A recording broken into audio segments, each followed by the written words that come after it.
নমস্কার সবাইকে। কেমন আছেন সবাই? আশা করছি সবাই ভালো আছেন। আমরা গিয়েছিলাম একটি তীর্থস্থানে, যা মায়ের ৫১টি সতীপীঠের মধ্যে একটি। এখানে মায়ের তল্প বা বাঁ পাঁজর পতিত হয়েছিল। এটি বগুড়া জেলার শেরপুর থানার ভবানীপুরে অবস্থিত। মন্দিরটা অনেক বড়। পেছনের দিকে একটা পুকুর আছে। কথিত আছে এই পুকুর থেকেই নাকি অনেক গরম খিচুড়ি থালায় থালায় উঠে আসে। এটা আমি নিজে দেখিনি, তবে শুনেছি।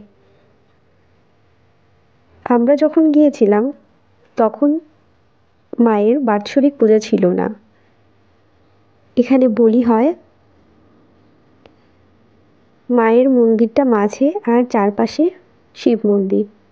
মায়ের এই মন্দিরকে পাহারা দিচ্ছে পাতাল ভৈরব। সম্ভব হলে আপনারা মন্দিরটি দর্শন করে আসবেন।